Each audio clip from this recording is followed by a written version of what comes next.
inevitable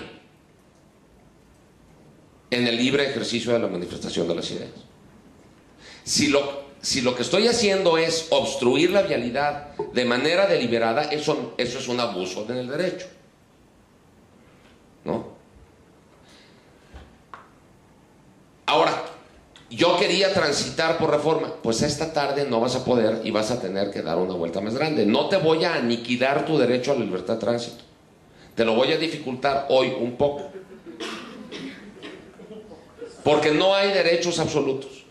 Todos los derechos son relativos y todos pueden estar sujetos a ciertas restricciones, siempre y cuando éstas estén previstas en la ley y sean necesarias para la protección del orden público, la paz pública, la seguridad nacional y los derechos de los demás. No hay derechos humanos absolutos. ¿Por qué? Pues porque son humanos y los humanos somos relativos, finitos, contingentes, como podemos ser, podemos llegar a dejar de ser. Y así los derechos. Finalmente, y en los últimos 5 minutos que me quedan, otra falacia, gracias, otra falacia es que los derechos de la segunda generación no son justiciables o no son exigibles. Porque como están a la buena voluntad del gobierno, ¿se acuerdan? De que haya programas y de que pues el gobierno esté en posibilidad. Si no está en posibilidad, pues no.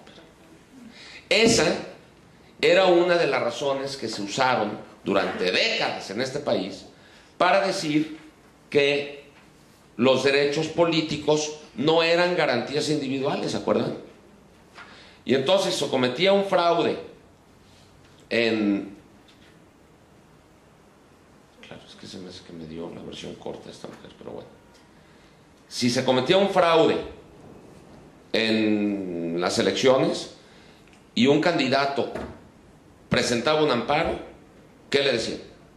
No, el amparo no procede contra actos de carácter electoral porque los derechos del ciudadano a votar y ser votado, previstos en el artículo 31 y siguientes, no están en el capítulo primero del 1 al 29 y por lo tanto no son garantías individuales y no procede el amparo.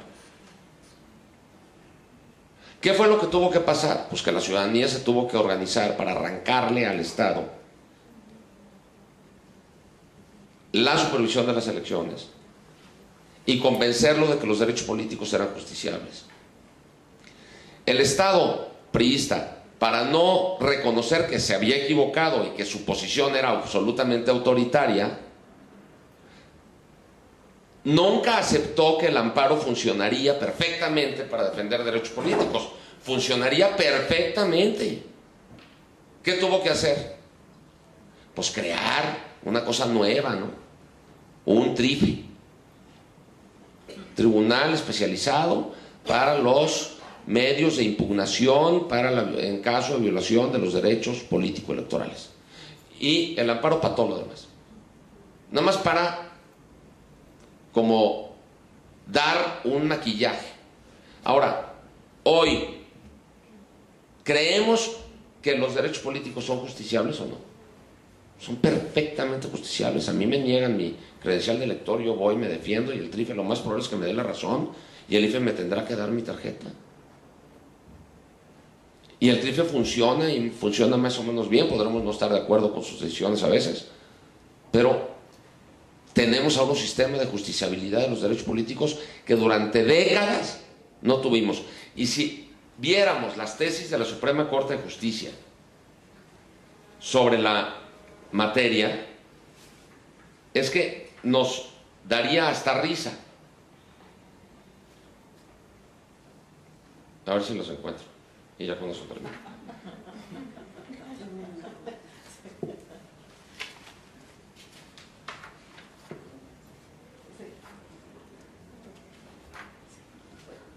Es que de veras eran increíbles esas tesis, ¿eh?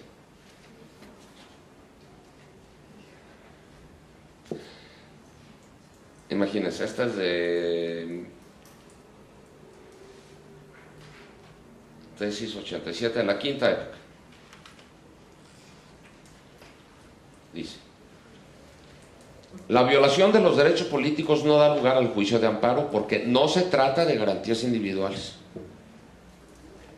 La afectación de estos derechos no puede ser reclamada en el juicio constitucional, que está instituido exclusivamente para garantizar la efectividad de las garantías individuales, consignadas en los 29 primeros artículos de la Constitución Nacional, y no para proteger los derechos políticos otorgados únicamente a los mexicanos que tienen la calidad de ciudadanos. No hay manera de defender esos derechos. Conforme a la fracción primera del artículo 103, los tribunales de la Federación resolverán todas las controversias que susciten por leyes o actos de autoridad que violen las garantías individuales. ¿De dónde se desprende que el juicio de amparo es improcedente cuando no se trata de aquellas garantías, como sucede si se endereza contra la orden para suspender al quejoso como miembro de un ayuntamiento, ya que aquel resulta afectado en el derecho de desempeñar un cargo público que es de naturaleza política? ¿Sí? Increíble. Se atreve la Suprema Corte de Justicia de la Nación a sacar el hueseo ahorita, y bueno, ¿cómo le va? De conformidad con el artículo 103, fracción primera de la Constitución Federal, el juicio de amparo solo procede por violación de garantías individuales, debiendo entenderse por tales aquellas que conciernen al hombre y no las que se refieren al ciudadano, como si el ciudadano fuera un animal o un extraterrestre o qué. Por lo que cualquier infracción de un derecho político no puede remediarse por medio del juicio constitucional, supuesto que no constituye violación de una garantía individual. Esas eran las razones que daba el Estado autoritario. Esas eran las razones. Porque no teníamos un poder judicial, teníamos un poder ejecutivo que se vestía con toga de juez o se vestía de legislador, pero teníamos un poder ejecutivo que era lo que lo hacía todo. Los jueces eran unos lacayos, lamecopetes, perdón, del presidente de la República. Eso era lo que eran.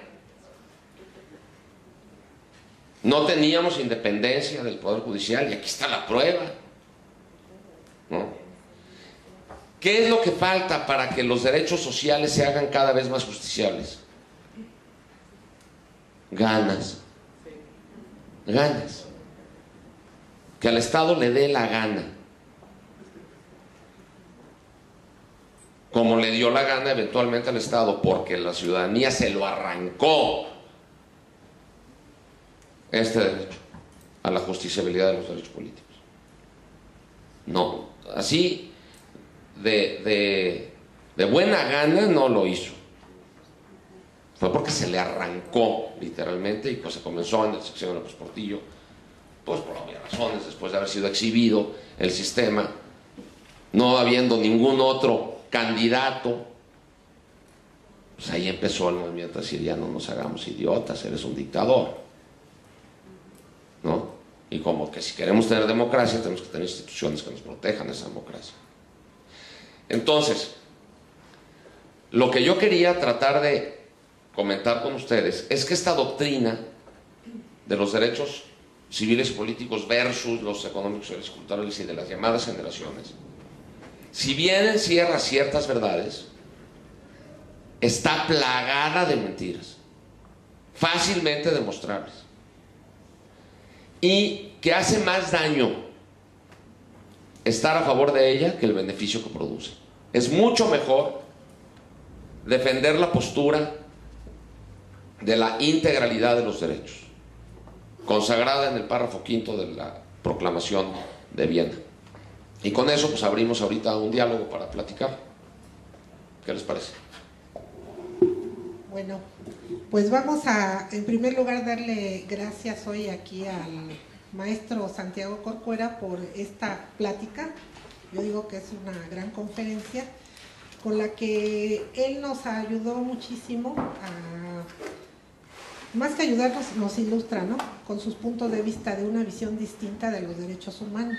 Esto nos lleva a uno de los objetivos de este diplomado, que es tener una visión como la que hoy nos presenta el maestro Corcuera, una visión que nos lleve a la reflexión, ¿sí?, a la crítica también de estos derechos humanos.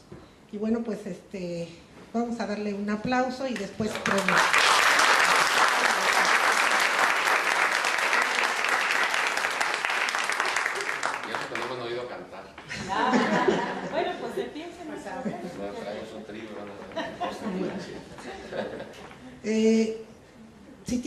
preguntas vamos a hacer, si le parece a usted, maestro, por favor, una sección de unas 3 preguntas por cuestión de tiempo y que viene otro oponente enseguida. Entonces 3 preguntas y al final nos las responde, maestro, por favor.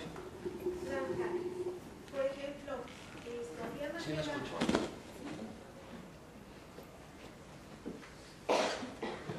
Claro que sí. Por ejemplo, nos remontamos al mes de marzo de este año, el presidente Bueno. Ahora sí.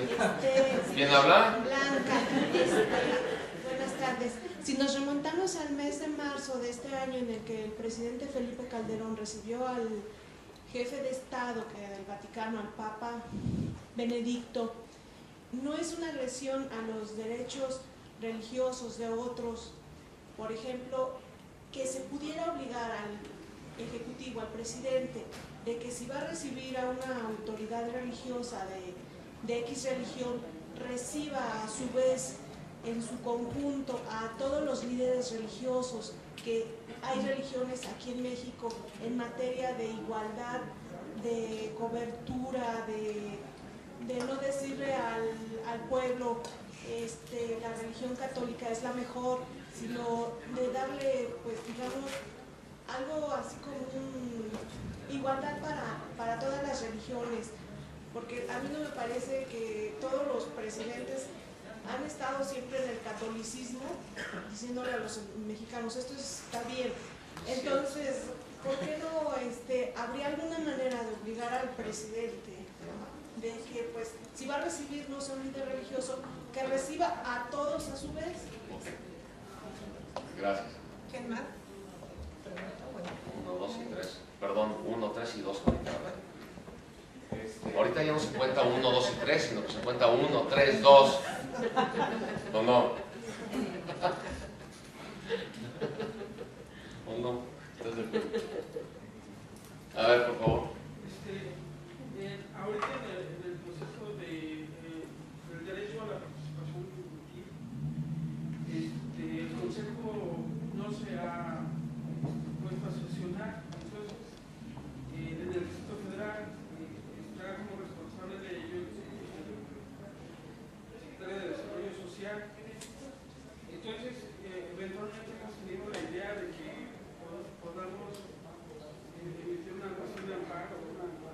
Bueno, yo soy psicóloga en cuanto a que representemos a los niños con los cuales cada institución, cada asociación civil ha estado trabajando en cuanto al derecho a la participación, que, bueno, no se ha sentado el concepto promotor de los derechos de las niñas y de los niños, y se nos están dando largas y no se ha entrado ningún presupuesto, ni siquiera para el mismo consejo, o sea, ni siquiera para llevar a cabo las reuniones del consejo. Gracias. Entonces,